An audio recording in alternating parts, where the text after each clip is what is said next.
तुम्हाला मराठा मानत होता, पण तुम्ही असे दोनदा काड्या केल्या होत्या, याच्या मागे एकदा केली, आता परत काडी टाकलीच. म्हणजे मी मराठा समाजाचं गोरगरिबाचं काम करतोय, हे बऱ्याच जणांची पोटदुखी, यांची एकट्याचीच नाही, बऱ्याच जणांची पोटदुखी, की हे बाजूला सरकायला पाहिजे. मी गोरगरिबाचं काम करतो, जोवर मला मराठा म्हणत नाही तोवर मी बाजू सरकत नाही. पण राजसाहेब ठाकरे साहेबांना माझी विनंती आहे की तुम्हाला आमचा समाज खूप मानणार आहे, गैरसमज समाजात पसरवू नका, कारण हे समाजाला पचणार नाही. कारण तुम्ही 2 वेळेस असे उलटे चुलटे स्टेटमेंट केले.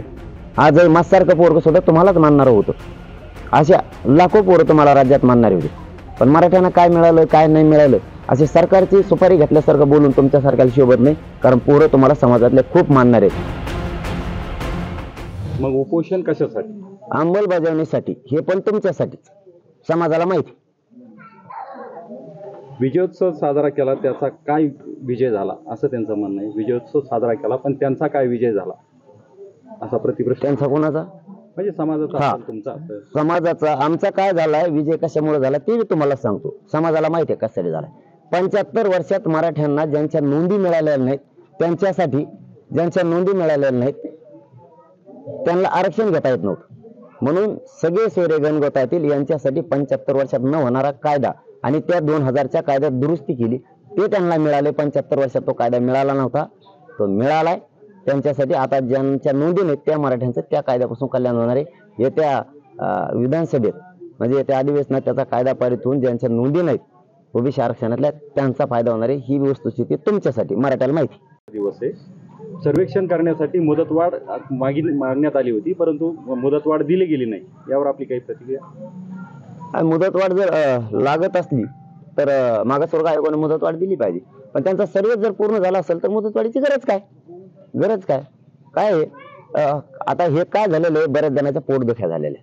म्हणजे मागासवर्ग आयोगाबद्दल नाही बोलत मी, की मुंबईला गेलं काय मिळालं काय नाही मिळालं, हे बऱ्याच जणांच्या पोटदुख्या आहेत. कारण काही जण आता सरकारची सुपारी घेऊन बोलतायत काय मिळालं काय नाही मिळालं.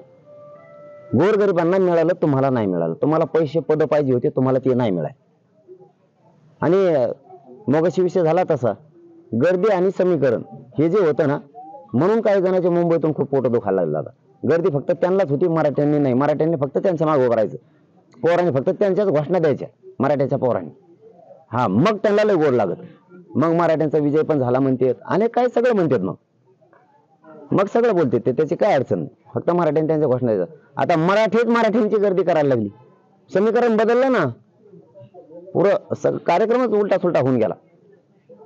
कारण अभ्यास असणाऱ्या लोकांनी सुद्धा एका मराठा जातीविषयी असलं बोलणं, पुढं काय मिळालं काय नाही मिळालं, कोणाला काय नाही मिळालं, ज्यांच्या कोण आम्हाला अपेक्षाच नाही. म्हणजे आमचे मराठ्यांचे पोरं त्यांना खूप मानतात आणि त्यांच्या पाठीमागे सुद्धा उभा आहे हमेशा.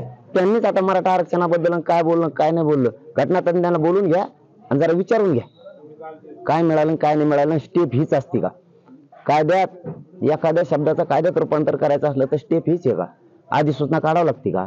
आदेश काढावाच लागतो का? त्यानंतरच करता येतं का? का गेल्याच कायदा बनवता येतो लगेच? हे थोडं एखाद्या घटनातज्ञाला बोलून घ्या. आमच्या मराठ्यात गैरसमज तुम्ही पसरू नका, कारण तुम्हाला मराठा मानत होता, पण तुम्ही असे दोनदा काड्या केल्या होत्या, याच्या मागे एकदा केली, आता परत काडी टाकलीच. म्हणजे मी मराठा समाजाचं गोरगरिबाचं काम करतोय, हे बऱ्याच जणांची पोटदुखी, यांची एकट्याचीच नाही, बऱ्याच जणांची पोटदुखी, की हे बाजूला सरकायला पाहिजे. मी गोरगरिबाचं काम करतो, जोवर मला मराठा म्हणत नाही तोवर मी बाजू सरकत नाही.